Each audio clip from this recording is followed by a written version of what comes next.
تو وہ پھر انہی شکوک کی بنا پر ان کو انٹیروگیٹ کرنا شروع کیا تو تمام حقائق سامنے آئے۔ یہ جو بتایا جا رہا ہے مبینہ طور پر کہ شاید اس کا کسی کے ساتھ لو افیئر بھی تھا، وہ چاہتی تھی اپنے خاوند کو چھوڑ کر کسی اور کے ساتھ شادی بھی کرنا چاہتی تھی، زندگی گزارنا چاہتی تھی، اس میں کچھ صداقت ہے؟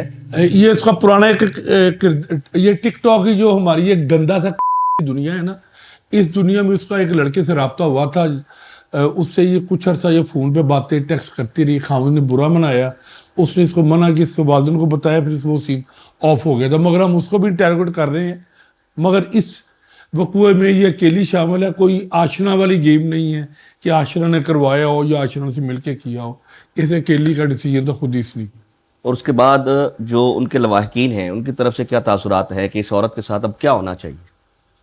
سب یہی کہہ رہے ہیں کہ اس کو کڑی سے کڑی سزا ملنی چاہیے، قانون تو یہ چاہتا ہے، قانون یہ کہتا بھی ہے، اور اس طرح ہی ہوگا، اس طرح ہی ہوگا۔ ٹھیک ہے سر، مجھے صرف ایک اور بات میں جاننا چاہتا ہوں، نوٹس ہو جائے، پولیس ایکٹیو ہو جاتی ہے، فوری طور پر جو ہے مجرم پکڑ لیے جاتے ہیں اور مجرم سامنے بھی لا کر پیش کر دیے جاتے ہیں، بہت سے ایسے کیسز ہیں لاہور کے اندر موجود ہیں، آپ چونکہ پرانا ہے، آپ کا ایک بڑا نام ہے، آپ کو پوری پنجاب پولیس بھی جانتی ہے، میں آپ سے یہ سوال پوچھنا چاہتا ہوں، بہت سے ایسے کیسز ہیں جو ابھی بھی دبے ہوئے ہیں، ان کے مجرم پکڑے جا سکے، ایسا کیوں؟ دیکھیں جتنے بھی ہندی کوئی بھی نکال کے دیکھ لے، ہمارے دارے ہیں آپریشن ونگ، انویسٹیگیشن ونگ، سی سی ڈی، وہ تمام جو ہینس کیسز ہیں وہ سالو ہیں، کوئی بھی ایسا ہینس کیس میری نظر میں نہیں، آپ ریکارڈ چیک کر لیجیے گا جو انسالوڈ پڑا ہو۔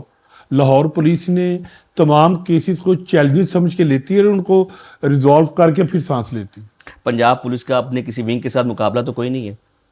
نہیں، ہمارا آپس میں کوئی مقابلہ مکمل طور نہیں، سی سی ڈی ہم ہی ہیں نا، میں بھی ادھر سے ہی آیا ہوں، جی سی سی ڈی ہمارا پارٹ ہی ہے، ٹھیک ہے۔ پہلے سی اے تھا، پھر او سی یو ہو گیا، اب سی سی ڈی ہو گیا، تو وہ بھی پولیس ہے، ہم بھی پولیس ہے۔ اصل میں یہ کہنے کا مقصد میرا یہ ہے کیونکہ اب لوگ جو ہے نا زیادہ نام تحفظ سمجھتے ہیں، اپنے آپ کو محفوظ سمجھتے ہیں کہ سی سی ڈی ہے، پنجاب پولیس کو تھوڑا سا پیچھے کر دیتے ہیں، انویسٹیگیشن کو، سی سی آپریشن ڈی بھی کو۔ پنجاب پولیس ہے، وہ سندھ پولیس نہیں ہے، سی سی ڈی نے بڑا اچھا کام کیا ہے، جس کو او سی یو کہہ لیں، سی آئی اے سابقہ کہہ لیں، ہمارے کولیگز بھائی ادھر بیٹھے ہوئے ہیں، اور اٹس ایکسیلنٹ، انہوں نے ایکسیلنٹ کام کیا ہے، جس سے اس سے پہلے لاہور پولیس کا جو کرائم تھا 40% آپریشن ونگ نے ڈیکریز کیا تھا، جو آن ریکارڈ بات ہے، جو جس کا کریڈٹ ہے اس کو ملنا چاہیے۔ آپریشن ونگ نے سیف سٹی کی مدد سے ایکٹیو گینگز پر کام کیا اور 40% آپریشن ونگ نے ریڈیوس کیا، اس کے بعد باقی ڈینٹ سی سی ڈی نے ڈالے۔ سر لاسٹ میں یہ پوچھنا چاہوں گا، متاثر ہوا ایک نام، ایک رتبے کا نام جو ہے نا، ماں کا کردار بڑا مشتبہ سا ہو گیا ہے، بڑا عجیب سی سچویشن پیدا کر دی ہے اس ماحول، یہ اس واقعے نے۔ اب لوگ جو ہے نا ماؤں پر اعتبار کیسے کریں گے؟ اب یہ ماحول بن گیا ہے کہ مطلب اگر آپ پریشانی میں ہیں، غصے میں ہیں تو بچوں کو دیں گے، کیا میسج دینا چاہیں گے جو دیکھنے والے ہیں؟ ماں اللہ کا ہی روپ ہوتا ہے، ماں سے قریبی رشتہ کوئی نہیں ہوتا اولاد کے لیے، ٹھیک ہے سر یہ بھی تو مگر یہ جس ہم دور میں ہیں نا، اس دور کے بارے میں پہلے بتا دیا گیا تھا، یہ قرب قیامت ہے، دور فتن ہے، ظہور امام مہدی کی خوشبو آ رہی ہے، فائنل سین سامنے آ گیا ہے، تو اس میں یہ فتنوں کے دور میں ایسے واقعات آپ یہ بات کر رہے ہیں، توبہ استغفار، روح کانپ جاتی ہے۔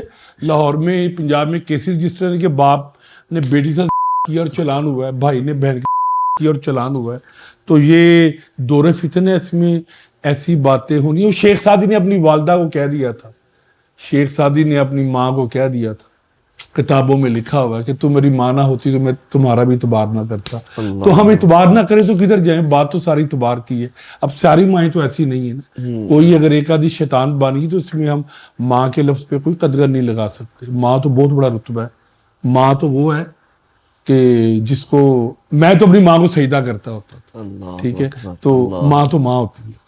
بس جدید دور ہے، بچے جو ہے سوشل میڈیا استعمال کرتے ہیں، جب ان تک یہ خبریں جاتی ہیں گھبرا جاتے ہیں، ڈر جاتے ہیں، خوف تو ہوتا ہے نا سر؟